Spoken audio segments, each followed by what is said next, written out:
गहरे जंगल में जहां सूरज की किरणें मुश्किल से जमीन तक पहुंचती थीं, वहां जानवरों की एक अनोखी दुनिया बसती थी। इस जंगल का राजा एक ताकतवर शेर वीरेंद्र था, जो अपनी ताकत और बुद्धिमानी के लिए जाना जाता था। लेकिन उसकी सत्ता को चुनौती देने वाले भी कम नहीं थे। एक दिन जंगल में एक अजीब घटना घटी। रात के अंधेरे में अचानक जंगल के एक हिस्से से धुआं उठने लगा। कुछ ही देर में आग की लपटें आसमान को छूने लगीं। घबराए हुए जानवर अपने अपने घरों से बाहर निकलने लगे। हाथी, हिरण, भालू, लोमड़ी सब इधर उधर भागने लगे। बंदर चतुरु, जो अपनी चतुराई के लिए जाना जाता था, सबसे ऊंचे पेड़ पर चढ़कर देखने लगा कि आग कहां से आ रही है। उसने देखा कि आग जंगल के किनारे से फैल रही थी और तेज हवा उसे और भड़का रही थी। शेर वीरेंद्र तुरंत अपनी मौत से निकला और दहाड़ कर बोला, डरो मत, हम सबको मिलकर इस आग से लड़ना होगा। लेकिन कुछ जानवरों को उस पर भरोसा नहीं था, खासकर चालाक गीदड़ धूर्तक, जो हमेशा राजा की सत्ता को चुनौती देने के मौके की तलाश में रहता था। वह चिल्लाया, शेर राजा तो सिर्फ दहाड़ना जानता है, असली नेता वही होता है जो संकट में सबको बचा सके। इससे जंगल में हलचल मच गई। कुछ जानवर सहमत थे तो कुछ शेर के पक्ष में थे। वीरेंद्र ने बिना समय गंवाए जंगल के सबसे अनुभवी जानवरों की एक बैठक बुलाई। उसमें हाथी गजराज, चालाक लोमड़ी सुमति और उड़ने वाले पक्षी गगन शामिल हुए।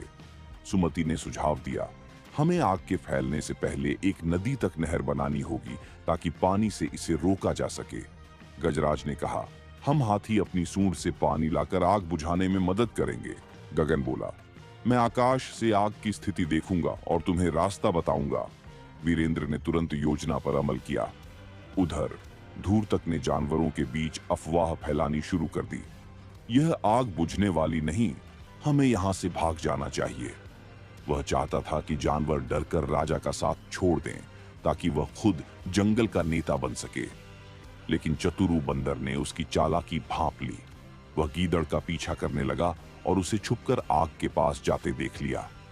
चतुरु को समझते देर नहीं लगी कि आग किसी प्राकृतिक कारण से नहीं बल्कि धूर्तक की चाल थी।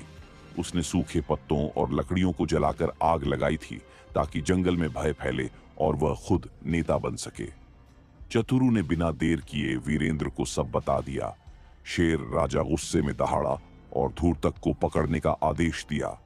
गजराज ने अपनी भारी सूंड से धूर्तक को दबोच लिया। सच सामने आ चुका है, चतुरु चिल्लाया।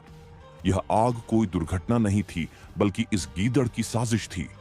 सभी जानवर गुस्से में आ गए। धूर्तक की पोल खुल चुकी थी। शेर वीरेंद्र ने उसे जंगल से निकाल दिया और हमेशा के लिए भगा दिया। अब सभी जानवर पूरे मन से आग बुझाने में जुट गए। हाथियों ने नदी से पानी लाकर आग पर डाला, हिरणों और बंदरों ने पत्तियों से आग को फैलने से रोका और पक्षियों ने आकाश से पानी गिराया। कुछ ही घंटों में आग काबू में आ गई। सभी ने राहत की सांस ली। वीरेंद्र की सूझबूझ और चतुरु की होशियारी से जंगल बच गया। जब सब सुरक्षित हो गए तो वीरेंद्र ने कहा, सच्चा राजा वही होता है जो मुश्किल वक्त में सबका साथ दे और सच्चाई की राह पर चले। सभी जानवरों ने मिलकर वीरेंद्र का जयकारा लगाया।